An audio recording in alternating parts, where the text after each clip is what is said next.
Poetry हम लोग पढ़ेंगे टू डैफोडिल्स।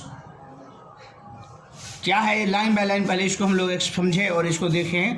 तो रॉबर्ट हेरिक ने लिखा है, fair daffodils we weep to see you haste away so soon as yet the early rising sun has not again released. Stay until the hasting day has run, but to the event song and having prayed together, we will go with you along.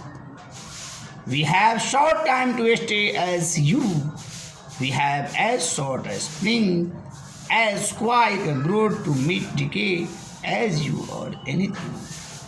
We die as you hours do and dry away like to the summer's rain, or as the pulse of morning's dew, never to be found again. ये पूरी poetry है, इसको हम लोग line by line Hindi के साथ इसको समझते चले। रॉबर्ट हेरिक के बारे में जानते हैं। First of all we have to know Robert Herrick. Who was Robert Herrick? Robert Herrick was one of the most famous poet of English literature. He used to create very pretty and small lines and very beautiful lines. We have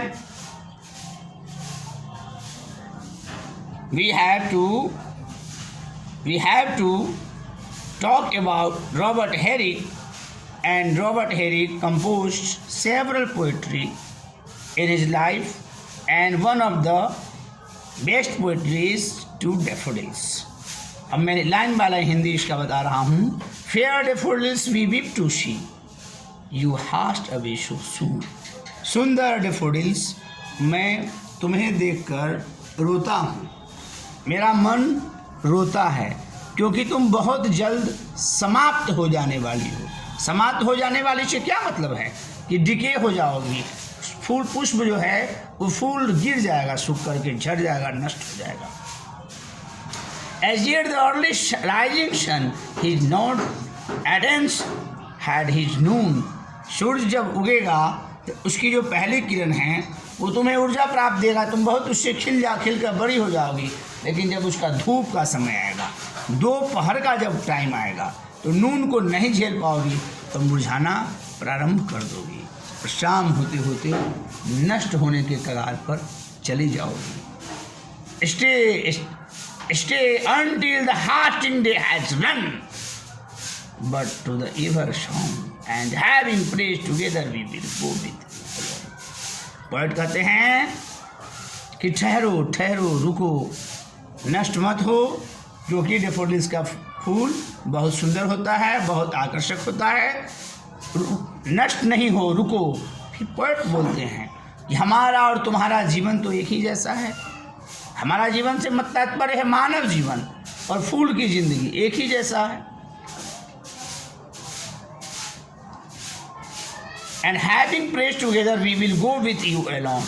हम भी तुम्हारी तरह चले जाते हैं। जैसे मनुष्य बच्चा, छोटा बच्चा जन्म लेता है, ग्रो करता है, बड़ा होता है, यूथ होता है, युवा होता है, बुढ़ापा आता है और समाप्त हो जाता है, मर जाता है, उसकी ज़िंदगी खत्म समाप्त हो जाती है। ठीक उसी प्रकार डेफोडिल्स की कली आती है, पुष्प खिलता है, धूप पड़ता है, मुरझाता है और वो नष्ट हो जाता है।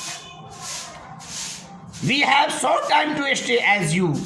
पोएट बोलते हैं कि मेरे पास भी बहुत कम समय है, बिल्कुल तुम्हारी तरह बहुत कम समय है। We have as short as spring as quick grow to meet decay. और हम लोग भी तो नष्ट होने जा रहे हैं, समाप्त होने जा रहे हैं। कुछ भी अस्थाई है क्या संसार में? इस संसार में कुछ भी अस्थाई नहीं है। मनुष्य भी पुष्प की तरह है, वह भी समाप्त हो जाएगा। As we grow to meet decay as you और एनीथिंग वी डाई। ताकि बहुत तेजी से ग्रो होने का मतलब है कि समाप्त होने की, मृत्यु की ओर बढ़ रहा है। जैसे तुम बढ़ रहे हो, मनुष्य बढ़ रहा है, सब बढ़ रहा है।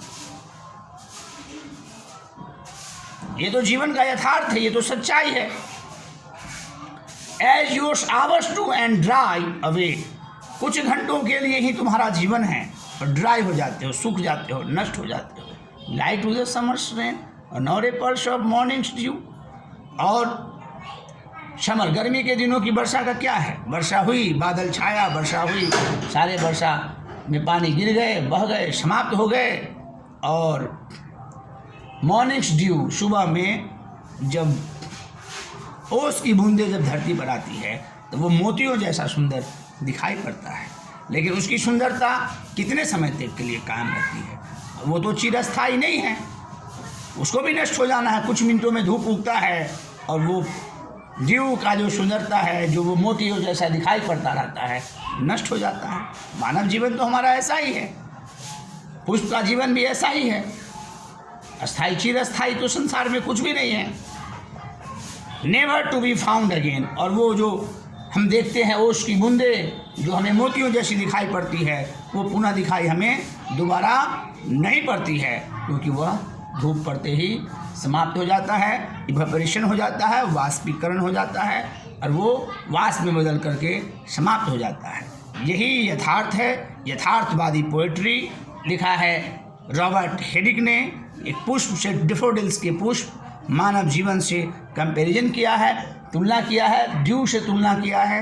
ये यथार्थवादी पोएट्री है जो हमें बताता है कि जीवन नश्वर है, संसार नश्वर है। यहाँ पर इस धरती पर चिरस्थायी कुछ भी नहीं है। ऑल थिंग्स आर डिकेइंग, हर चीज़ नश्वर है। समय कम ज़्यादा जो लगना है वो लगना है, लेकिन चिरकालिक चीज़ें धरती पर नहीं हैं। Robert Herrick was a very good poet of English literature in 18th century। 18th century में रॉबर्ट हेरिक इंग्लिश के एक बहुत जाने माने पोएट थे। I think you understand in better way in this poetry. Now I am going to close today's video.